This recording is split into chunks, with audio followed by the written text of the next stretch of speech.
Kepada Bapak Presiden Joko Widodo, saya rasa kali ini warga perlu benar-benar tahu apa yang sedang terjadi di Indonesia.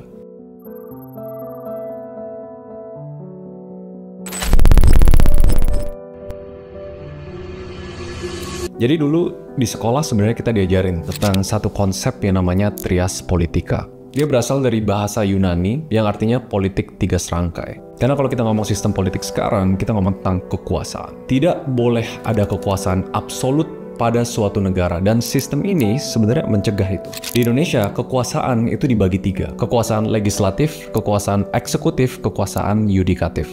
Satu untuk membuat aturan, kedua untuk melaksanakan aturan, ketiga untuk menegakkan aturan. Dan konsep ini, tiga kekuasaan ini nggak boleh sama sekali tercampur aduk. Karena kalau dikontrol sama satu orang, kekuasaan akan bersifat absolut dan nggak ada yang namanya check and balance, di mana pemimpin bisa melakukan apapun sesuka hatinya, seburuk apapun tindakannya, dan rakyatlah yang akan menderita sedalam-dalamnya. Jadi nggak mungkin kan Pak, satu orang di Indonesia memiliki kekuasaan terhadap trias politika ini. Karena sistem ini yang sebenarnya bikin Indonesia bisa pro rakyat, bukan pro keluarga, kerabat, atau kolega. Kejanggalan di saat DPR secara cepat bisa mengubah UU.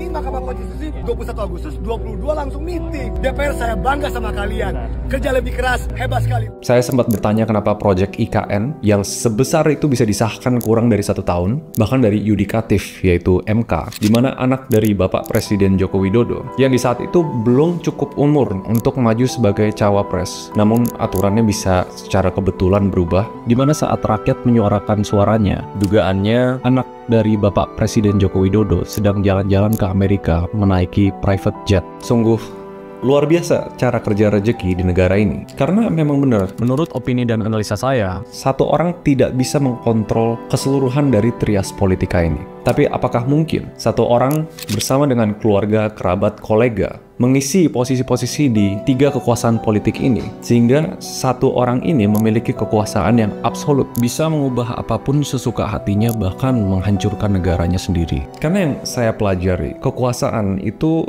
suatu zat yang sangat amat adiktif. Once you have it, you never want to let it go. Apabila satu orang ini terkena rumor untuk merunning 3 periode, jangan sampai ada yang baru ngomong 3 periode kita udah ramai.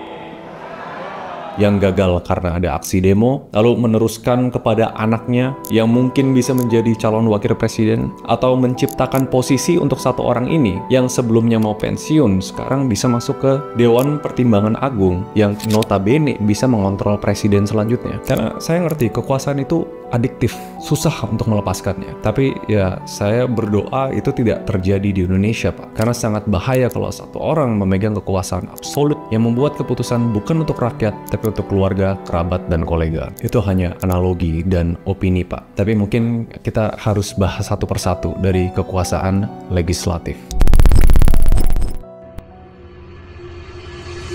Kalau kita ngomong tentang kekuasaan legislatif di Indonesia, pasti nggak jauh-jauh dari kata DPR. Dewan Perwakilan Rakyat yang harusnya mewakili suara dan harapan dan aspirasi seluruh warga negara Indonesia. Yang dari suara luar, kok mereka bisa plesetin jadi Dewan Penderitaan Rakyat. Atau dulu Pak Ridwan Kamil pernah bilang Dewan Penipuan Rakyat. Itu kata mereka Pak. Nggak mungkin kan Pak DPR jadi tukang tanda tangan atas arahan Presiden. Dan kalau kita ngomong tentang DPR, kita nggak jauh-jauh ngomong tentang partai politik. Dan saya dengar kemarin yang ramai dibalas adalah Kim Plus, yaitu Koalisi Indonesia Maju. Karena aturan yang paling baru, untuk memajukan calon gubernur dibutuhkannya threshold 20% dari kursi DPR. Berarti harus semakin banyak partai politik yang masuk ke satu koalisi untuk memberikan kekuatan absolut kepada satu calon. Jadi saya ngerti sih kenapa kekuasaan legislatif ini, atau tanda kutip DPR yang diisi dengan parpol, opini saya tidak mau menurunkan threshold ke 7,5%. Karena jadi nanti semua orang jadi bisa ikut. Nggak bisa ngasih kekuatan absolut. Kekuasaan absolut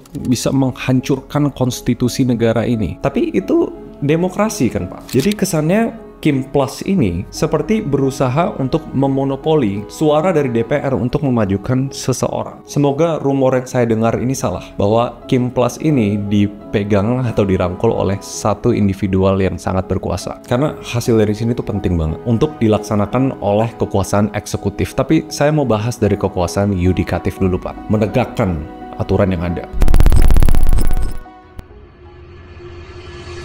Orang tua saya selalu bilang sih, kayak seorang ayah pasti ingin yang terbaik untuk anaknya. Pak Presiden Jokowi ini luar biasa hebat, Pak, keluarga dan karir politiknya. Dimana Bapak Gibran bisa maju sebagai calon wakil presiden termuda dalam sepanjang sejarah Indonesia. Seseorang yang semoga bukan untuk melanjutkan dinasti kepemimpinan Bapak, yang di saat pelantikan sebenarnya menurut aturan yang lama beliau tidak diperbolehkan untuk menyalon. Tapi saya ulangi, sungguh luar biasa cara kerja rezeki di negara ini, bahwa aturan bisa tiba-tiba berubah. Dimana anak dari Pak Jokowi bisa maju sebagai calon wakil presiden di umur yang sangat amat muda. Tapi kita nggak lupa tentang anak yang kedua, Pak, yaitu Bapak Kaesang. Saya sempat lihat beliau sudah kampanye luar biasa banyak. Saya lihat di banner-banner dan beberapa di media lainnya. Padahal di saat itu Bapak Kaesang ini belum sah sebagai calon gubernur. Karena untuk maju di Pilgub perlu minimal umur 30 tahun. Baiknya di saat pendaftaran. Tapi anak Bapak, yaitu Kaesang, berulang tahun ke umur 30 di tanggal 25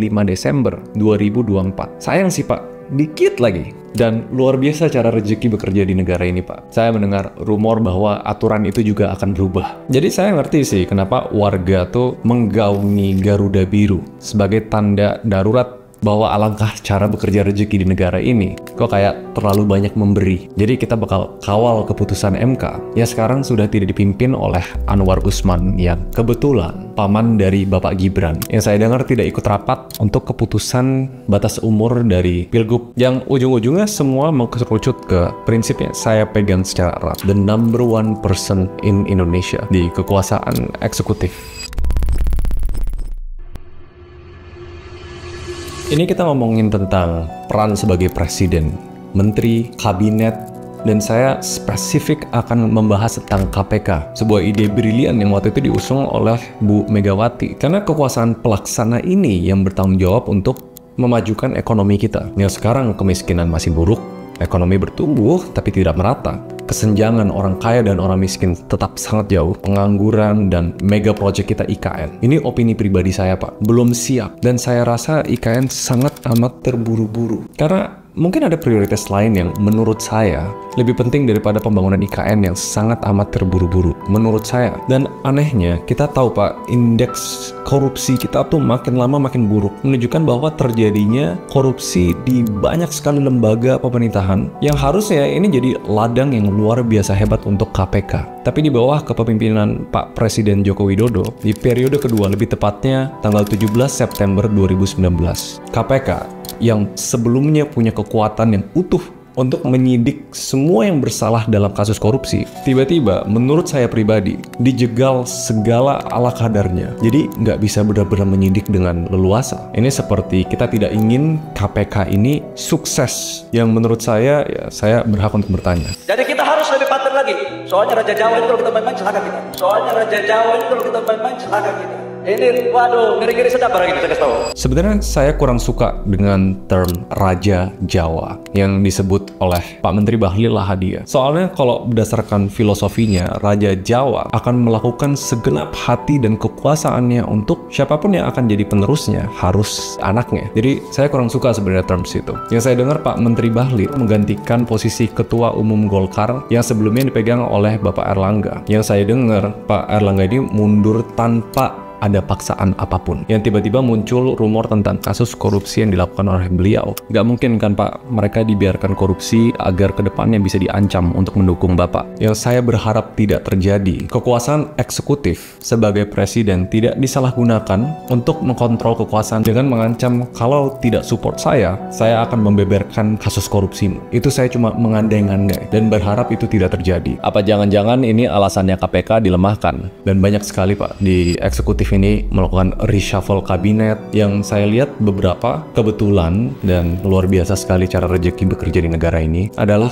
antara keluarga, kerabat, atau kolega dari Bapak Joko Widodo. Ya mungkin saya harus wrap up di chapter terakhir, karena Bapak Joko Widodo ini sangat luar biasa dalam sentimen publik, artis-artis, influencer, sangat banyak sekali Pak dukungannya yang bisa seolah membuat apa yang salah terlihat benar. Ya, pemerintah menghormati putusan MK yang final dan mengikat. Kita hormati kewenangan dan keputusan dari masing-masing lembaga negara. Itu proses konstitusional yang biasa terjadi di lembaga-lembaga negara yang kita miliki. Kemarin saya baca sebuah tulisan oleh Tempo, di mana saya melihat keindahan dan keajaiban yaitu rezeki negara ini, di mana Bapak Jokowi ini dikelilingi oleh keluarga, kerabat, atau kolega yang dekat mengisi posisi-posisi dari trias politika ini. Semoga mereka tetap berkepentingan secara mandiri ya, karena gawat Pak kalau misalnya keluarga, kerabat, atau kolega ini bersatu dan menjadi kekuatan absolut. Itu sangat bahaya, bukan untuk rakyat lagi. Tapi ya saya percaya itu tidak terjadi Pak. Apalagi kalau kita ngomong di Indonesia, menurut saya pribadi cara kerjanya itu hukum, politik, dan publikasi. Karena gimana cara orang tahu kita melakukan hal yang baik kalau tidak dikomunikasikan dengan baik. Dan saya lihat Bapak ini hebat, didukung oleh banyak sekali influencer ternama yang followernya puluhan juta Pak. Ramai-ramai jalan ke IKN dulu saat peresmian Wush. Kalau banyak influencer ngepost dan ngedukung Bapak, berarti Pak Jokowi ini luar biasa hebat. Apalagi belakangan ini influencer-influencer besar kelihatan sering jalan-jalan dengan anaknya Bapak Presiden Joko Widodo. Bapak Gibran ini sangat luar biasa di umurnya yang sangat muda, yang mungkin untuk Pak Jokowi butuh waktu bertahun-tahun untuk dapat dukungan influencer. Beliau belum dilantik aja udah dapat dukungan dari influencer. Itu luar biasa sekali Pak. Sungguh luar biasa cara kerja rezeki di negara ini. Tapi yang saya pelajari di Indonesia, dulu saya percaya sama quote no viral no justice. Dan sama halnya, selama punya publikasi dan kekuatan massa, semua bisa dibuat seakan perspektif sesuatu yang salah menjadi hal yang benar. Saya cuma mau berdoa yang terbaik untuk Bapak Presiden, untuk Bapak Gibran, untuk Bapak Kaisang, dan untuk seluruh kerabat, keluarga, dan kolega dari Bapak Jokowi. Panjang umur dan amalnya diterima seumur hidupnya. Tapi yang saya paling berdoa Pak, tetap yang terbaik untuk Indonesia, yang terbaik untuk negara ini tanpa dikorup oleh orang yang haus oleh kekuasaan. Dan kita berikan jalan yang luas untuk presiden kita selanjutnya, yaitu Bapak Prabowo Subianto, untuk bisa melaksanakan tugasnya dengan utuh dan tanpa diganggu-gugat oleh influence yang tidak berkepentingan. Saya dengar Pak Jokowi mau pensiun, mau kembali ke kota Solo. Saya sangat menantikan itu Pak, karena saya yakin Pak Presiden ini capek menjalankan tugasnya di ranah eksekutif yang saya rasa itu berat sekali. Tapi ya, ini semua saya rasa warga perlu tahu. Karena saya ulangi Pak, saya benar-benar sayang sama negara ini. Saya rindu melihat Indonesia memegang nilai demokrasi yang tidak semu. Saya rindu negara kita yang punya konstitusi yang kuat. Saya rindu adanya check and balance antara trias politika ini. Semoga Pak Jokowi baik-baik saja. Saya doakan yang terbaik untuk keluarga, kerabat, dan koleganya Pak. Dan yang paling penting yang terbaik untuk Indonesia. Nah, saya Raymond Chin. Kita ketemu lagi di video selanjutnya.